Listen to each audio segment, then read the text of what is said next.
Johns Hopkins astrophysicist Kevin Schlaufman has proposed a new definition of a planet.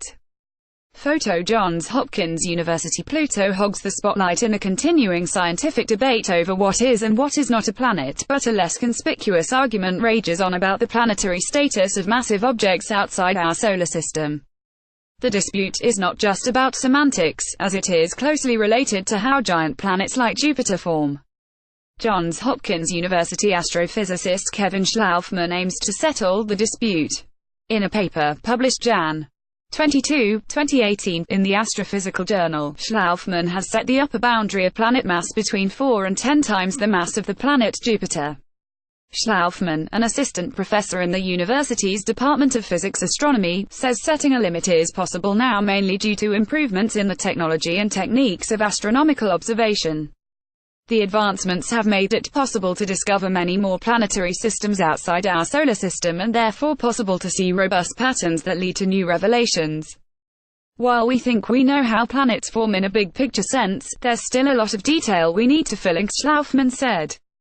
An upper boundary on the masses of planets is one of the most prominent details that was missing. The conclusions in the new paper are based on observations of 146 solar systems, meaning stars orbited by a planet or other object. As significant as the number of systems, Schlaufman said, is the fact that almost all the data he used was measured in a uniform way. The data are more consistent from one solar system to the next, and so more reliable. Defining a planet, distinguishing it from other celestial objects, is a bit like narrowing down a list of criminal suspects.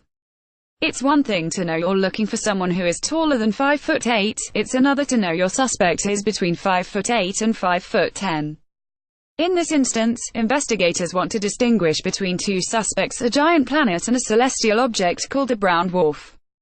Brown dwarfs are more massive than planets, but less massive than the smallest stars. They are thought to form as stars do.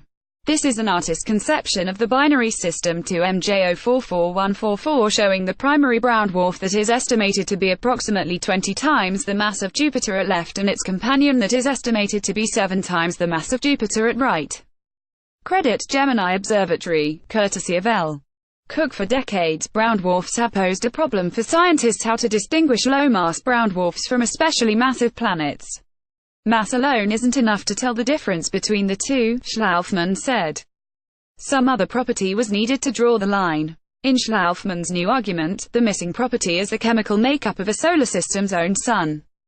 He says you can know your suspect, a planet, not just by his size, but also by the company he keeps. Giant planets such as Jupiter are almost always found orbiting stars that have more iron than our sun. Brown dwarfs are not so discriminating. That's where his argument engages the idea of planet formation.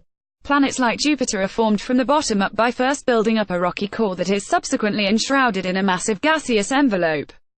It stands to reason that they would be found near stars heavy with elements that make rocks, as those elements provide the seed material for planet formation.